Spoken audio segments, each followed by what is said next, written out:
This is a CVN special report reporting on the late-breaking clinical trials from EuroPCR direct from Barcelona. With me is Dr. Vasilis Babalieros, my colleague from Emory, who is in Barcelona. Vasilis, today's trials are a mixed bag. We have two negative trials, the paclitaxel-eluting balloon trial and the stem cell trial, but two very interesting trials having to do with stenting. So let's start with the negative trials to begin with.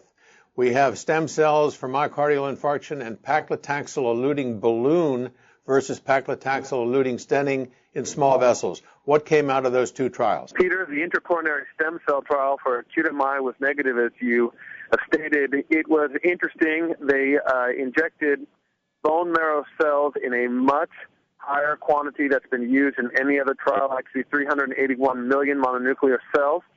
But basically, despite this, when you follow these patients up long-term, there's no improvement of ejection fraction, and which was the primary endpoint, that the ejection fraction would improve by 3%. Likewise, there was no difference in infarct size or LV volume. So all in all, this kind of reiterated what we know, which is so far this stem cell therapy has not seemed to be working for ST elevation MI. I agree, Vasilis. Another disappointment for stem cells. Let's move on to paclitaxel-eluting balloons. This was comparing the paclitaxel-coated balloon versus the Taxus stent. As opposed to comparing it to another balloon, they decided to compare it to a stent this time. Unfortunately, the restenosis here at 6 months was over 30% for the paclitaxel-coated balloon and was less than 10% for the Taxus stent. So this was also a negative study. It was geared to show non-inferiority, but in fact was much inferior to the stent. All right, well, two rather disappointing trials. So let's go to the good stuff. We have a trial which talks about in-stent restenosis. That's an issue because is this a benign situation or not? So in-stent stenosis, good or bad, hard or not so easy to treat? This was an interesting prospective registry from Sweden. They looked at 6,000 patients that had restenosis.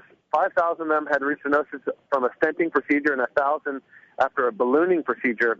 Interesting that we've always been taught that restenosis presented as stable angina, but they found something quite the opposite.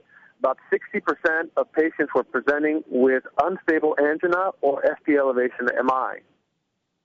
Turns out that if you have restenosis with a drug-eluting stent or with a balloon, you're more likely to present with unstable angina. If you have in-stent restenosis with a bare metal stent, you're more likely to present with ST elevation MI. So not a benign condition. Well, rather important information coming out of that trial. Let's move very quickly to end up with the last trial, which is the rapid healing business with OCT. Is there a difference in stents, and can you see the healing process with OCT to evaluate whether or not a patient is in trouble? What did they teach us? This was a very interesting trial, Peter, because OCT is still in its infancy, but they were able to study approximately 40 patients that had stenting with either a bare metal chromium cobalt stent, a drug-eluting stent, or even a new stent called the Catania stent that's covered just with anti-inflammatory polymer, no other drug other than the polymer. And they were able to use the OCT to determine whether within 7 days or within 30 days there was coverage of the stent, the strut, that is.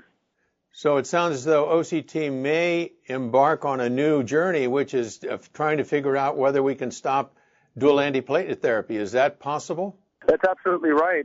Certainly, like you would expect, the drug-eluting stents at 7 days and 30 days had the same coverage. Actually, 15% of the struts were uncovered, whereas BMS and this Catania stent were able to cover the majority of the stents. Only 5% were left uncovered at 30 days. So I think it's really exciting that we may be able to start to predict who's going to develop stent thrombosis in the future.